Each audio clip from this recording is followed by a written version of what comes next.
Hello, everybody. We're excited to be able to share another new series that's coming up after the Neighbor series. It's going to start May 29th, and it's going to go through July 9th. Did I say that right? May 28th. Through July 9th. Through July 9th. I got a little mixed up there. It's all good. Kick off the summer. This is the first part of our summer series. We're going to be in the book of Mark throughout the summer, but we're going to put it up in a couple different, two different series. We're going to kind of put it half and half. And, book of Mark's, it's a larger book, obviously, and we're going to spend some time in it. And one of the things we want to do in the summer, because so many people are traveling, they're in 1 week, they're gone another week, we want to do a teaching that is a series that, that goes through a book and has a united idea, but also each sermon can stand alone as well, because we know that a lot of people won't be here for 4 or 5 consecutive weeks. It happens so much over the summer. So Great excited idea. for this part of the summer together to be jumping into to Jesus, to the book of Mark.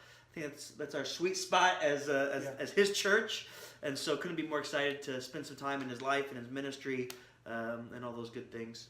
Excellent, man. Looking forward to it. Great strategic approach.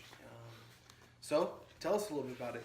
Yeah, we're calling it When Love Comes to Town, and it's really this idea of everything that happened, everything that changes because of who Jesus is, and when he comes to town, so to speak, when he comes on earth, he's the king, the rightful king of earth, and we see life changing.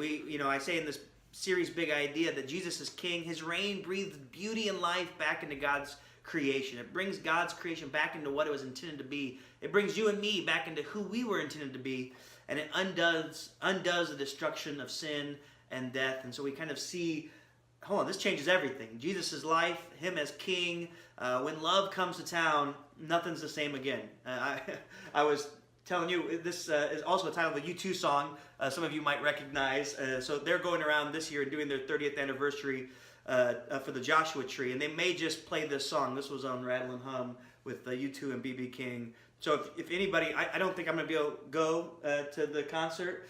They're actually in Chicago the day before I'm up there for my class. But if any of you go and see U2, snap a picture when they play this song and send it to Jay and I, and we're going to commiserate. I might try to go. Well, do it, man. Do it. You snap me a picture. All right. Cool. Exciting stuff. Sounds great.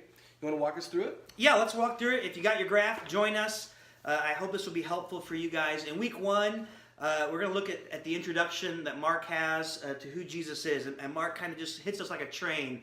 It gets right into it, doesn't waste any time getting to his point. Jesus is the Christ, the Son of God. He's the King. This is who Mark is proclaiming Jesus to be. And he gets right in making his case. He says, Isaiah proclaimed this. Isaiah foretold this. John the Baptist attests to this. God's Spirit and God's voice all proclaim that Jesus is the King, and that everything will be different now. That God is telling a story in Jesus, and he's undoing the brokenness of our world. And ultimately, we see Jesus doing things to really establish God's kingdom. What does it look like when God reigns in a place? Well, we see goodness and beauty and life flourish. We see sin and death and destruction be undone. And ultimately, as this king comes back into his world, and Jesus comes onto earth, he shows us what God's kingdom is like. We see him healing, restoring, redeeming. But also, we see what this call on our life looks like. If we're going to follow this king, what does it look like to give our allegiance and put our faith in him? And so we'll go all the way up in this text, all the way to where Simon and Andrew leave behind their boats to follow Jesus. This is no small thing. He asks us, yes, I'm the good king. I've come back to restore order and share my grace and my love in this place. But he asks for all that we are in that. And so kind of played off the idea of the story that we live. And so that last paragraph there, it says, when we were made for more, but many of us are living without a story, without a plot, without a purpose. We're just kind of coasting through life. And so God invites us into what he's doing, into his great story of restoring all things in Jesus and rescuing this world through Christ. We get to be a part of that as his followers. So hopefully exciting and just kind of a kickoff, an introduction to what happens when love comes to town. It blows everything up. So that probably doesn't sound right.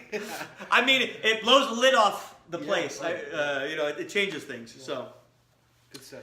Week 2 will be in Mark 2, 1 through 12. And here it's the healing of the paralytic. And so this guy can't walk. His friends bring him to Jesus, and Jesus says, "Your sins are forgiven." And while that guy might have appreciated that, that's not why he came to Jesus. He came so he could walk. And I just see in this story how Jesus takes us deeper. He takes us deeper than the things that we want. Sometimes the things that we want can actually be curses in our lives. They can, I have on here some stories about people win the lottery and them showing saying that their lives are worse off now they have all this money. Celebrities who are unhappy even though their wildest dreams have come true. Sometimes our deepest desires come true, but if they're not what God desires in our life, it's not worth much. And so Jesus calls us deeper, and he showed himself as the one who can grant not just our heart's desire, but our heart's greatest need in forgiveness. And so I think there's something for us there. I quote from Tim Keller's book, the Jesus the King, about how the real problem for every one of us is that we build our life and our identity on something besides Jesus. Sometimes it's, man, if I could only walk again, like in this paralytic's story, or if I could only get a job that paid a little bit more, or if I could only change this circumstance or that circumstance. And Jesus says, no, it's deeper. It's deeper. Come deeper with me, and invites us into a story that he's telling about forgiveness. When love comes to town, there's forgiveness, and this changes everything. This is really what our hearts, not just what our hearts desire, but what our hearts need. And so there's a line at the very bottom, the very last sentence of this week. It's from Keller's book as well. But we see in Jesus this picture of the gospel that we are far more sinful and broken in ourselves than we had ever feared, but far more loved and accepted in Christ than we ever dared hope. And so I think this is just a powerful picture that we see played out right here in this story as Jesus beckons us deeper, beckons us into the heart, knowing that that's really where our attention is needed. We look at circumstances and those are meaningful, but Jesus calls us into the heart. Week 3, you have Jesus getting questioned about his disciples breaking the Sabbath. And it's really a picture of good things gone bad. The Sabbath was a good thing. It was a beautiful thing. It was a gift from God so that we would rest and that we would put our trust and our assurance in him. But like so many good things from God, we use it to beat each other over the head with. I think about so many good things in life or even in the church that we fight over, we've divided over, we've even used as excuses to kill over as you look at church history. It's right. Heartbreaking. Yeah. And we see this here with the Sabbath as well. This gift that was from God was becoming divisive and destructive in the hands of men. They're using it to hurt each other rather than as a blessing from God. And so we're going to kind of go into what does it look like to pursue God, to pursue his heart, not just the things that we get from him, not just these gifts like Sabbath or rest, not using these to divide over each other, but ultimately saying Jesus is what he proclaims here is, I'm the Lord of the Sabbath. Like, the Sabbath was not made for man, or man was not made for Sabbath. Sabbath was made for man. And this is a gift that we should cherish as a way that we can find our rest and our assurance in God, not in a way that we can hurt each other or beat each other up on. So we're going to really talk about Jesus being the source of our rest and the peace that we need in life there in week 3. Yeah, wow. A lot of heart checks. Yeah. Jesus does that somehow. I can't get away from that. Week 4, we're going to be in Mark 4 at 35 through 5:20. Now, that's a huge text. We're not going to look at every single verse in it, but we want to unpack the story that Mark is telling. First, we see that Jesus tells his disciples, let's get in the boat. We're going to go on the other side of the Sea of Galilee.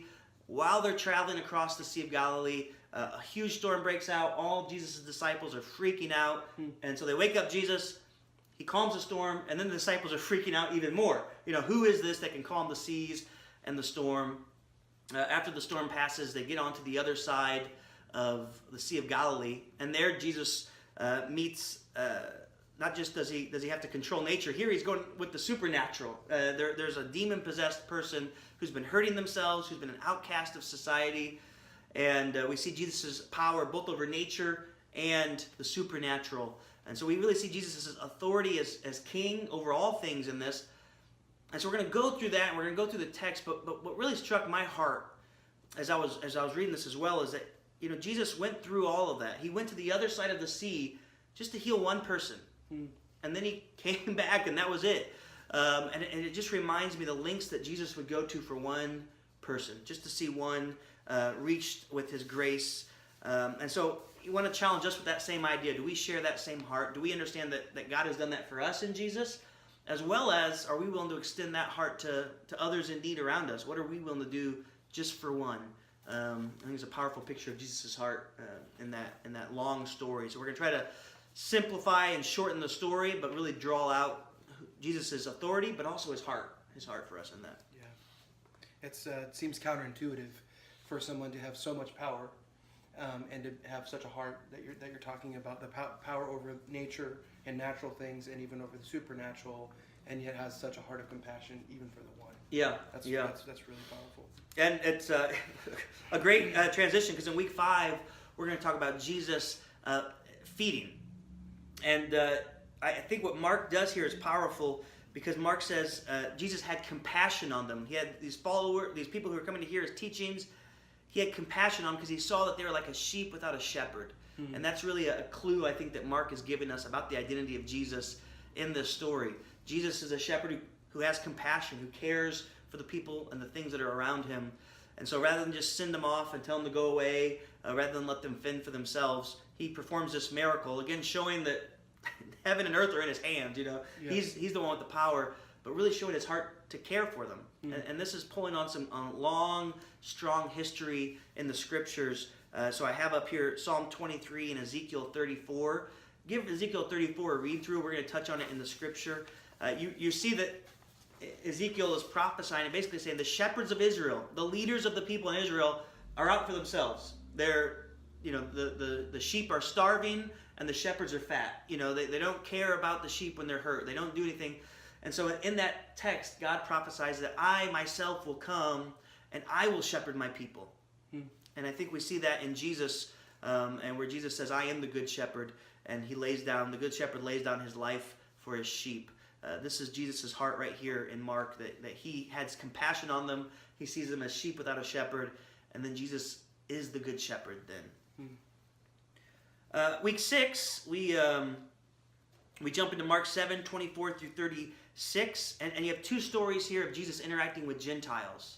And so, and these are in different parts, east to west of Israel. But Mark's giving us a snapshot of Jesus' interaction with non-Jews, which most of his ministry was with Jewish people. So you don't know what to expect. Many Jewish people wouldn't know what to expect. So the first encounter is with a woman, and she asks Jesus for some help for a healing. And he says, well, look, my ministry is to the Jews. I've come first for the Jews.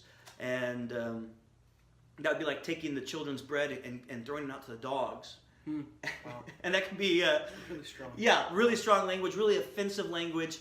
But rather than shriek back, or rather than just be offended and say, "Hold on, you have no right to call me that," she says, "Yes, but even the dogs sometimes eat the crumbs from the children's table," as if saying, "I know I don't deserve this. I recognize that this isn't like my right.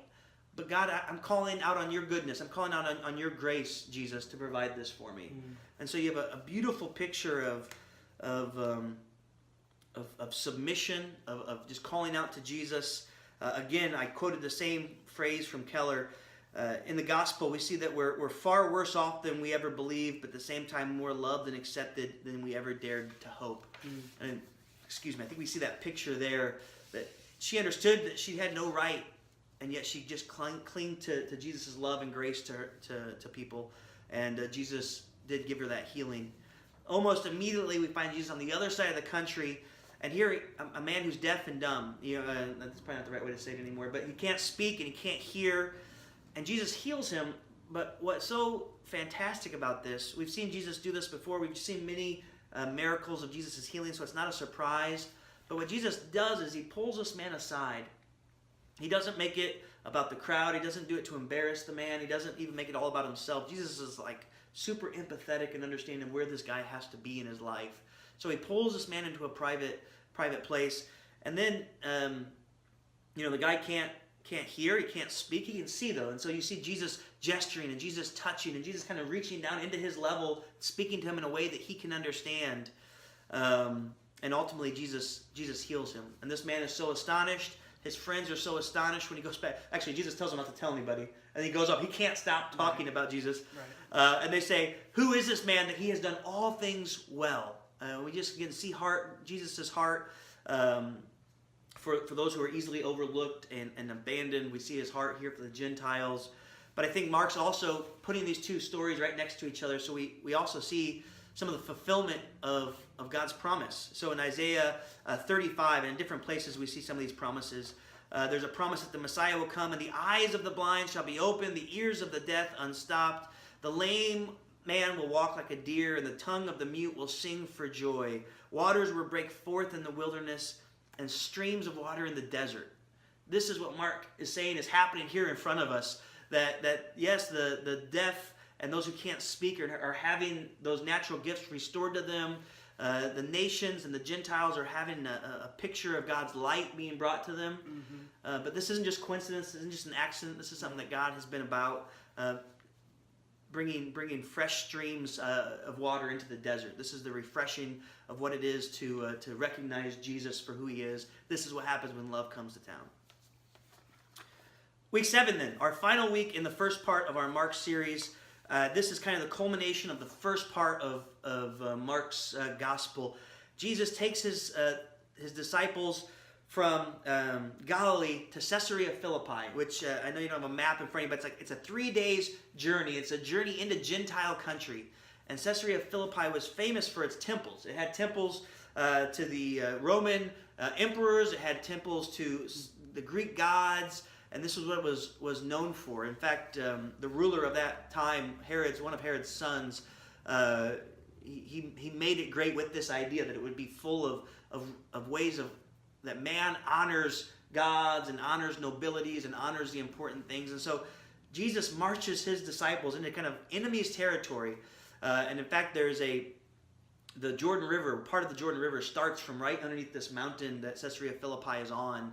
And out right where the river starts, they call this the gate of Hades, that this was the starting point of the underworld, that if you went into the mountain where that creek was, or where that stream began, that became the Jordan River, that was going into the underworld and going into Hades. And so here Jesus asks his disciples, all right, you're surrounded by what the world calls power and what rulers should do and the way that they're honored with parades. Well, who do you say I am? We know what everybody else says about me, but who do you say I am? And Peter, who often puts his foot in his mouth, he actually got it right. And he says, Jesus, you are the Son of the living God. You're the Christ, the Son of the living God. And Jesus says, yeah, that's exactly right. And it's going to be upon me, upon this confession that you've made right here, that the gates of Hades cannot stand, that hell cannot keep back what God's kingdom is going to be doing when love comes to town. But then there's something else. He starts for the first time in a very direct way to talk about the cross. So he says, yeah, I'm the king. I'm God's Messiah. I'm the one that's come from God. But he says, I'm going to die. And Peter's offended. No, it'll never happen. And he says, Peter, get behind me. You're acting as an agent of Satan right now, because this is what has to happen. When you follow me, he continues to tell him, when you follow me, you're going to have to die to yourself. I'm taking up a cross. You're going to have to take up a cross. I'm a king, but I'm not like a king that you could ever expect or that you would have ever thought of in these worldly terms, like we see all around us in these temples that are made to these earthly kings. I'm a king, and my way, though, is the cross. It's the way of self-sacrifice and self-service and giving of myself for others. So that's the kind of king that we have in Jesus, and he's going to invite his disciples, and he invites you and me to follow him in this path, the path of the cross. So this gets us about halfway through Mark's gospel, but also we see Mark making a turning point here, and we're going to see a lot more attention on the cross and where Jesus' destiny is taking him towards the cross, which is the second part of our series to the book of Mark. Good stuff. Good stuff. It's exciting to really have a more explicit picture of Jesus, who he is, and the kind of person, the kind of king that he is, and it's very other to other kings, and I think in some cases the way that we may have wrongly perceived him as well. Yeah, very clarifying. I hope it's both encouraging as well as challenging. Just so much like Jesus, I think we'll find time where we're deeply encouraged and our hearts are stirred and our affections are stirred for Jesus, and times where he's stepping on our toes, and he's challenging our hearts, and he's Right. helping us reprioritize. But that's my prayer for the church as we go through the book of Mark, that we get a clear picture of who Jesus is. Excellent. Brett, thank you so much for taking the time to bring us along with you on this journey. Again, this series is going to start May 28th. There you go. And it's going to go through July 9th. Summer series. Very, very excited about it. Thank you again, Brett. All right. Thanks, guys. And thank you for all your work. Creative team, teaching team, anyone else with an earshot who's watching this, thank you for the ways that you're contributing and helping this be clear and bringing in different types of creative arts, different ideas, different things to help shine the floodlight on Jesus. So thank you, guys.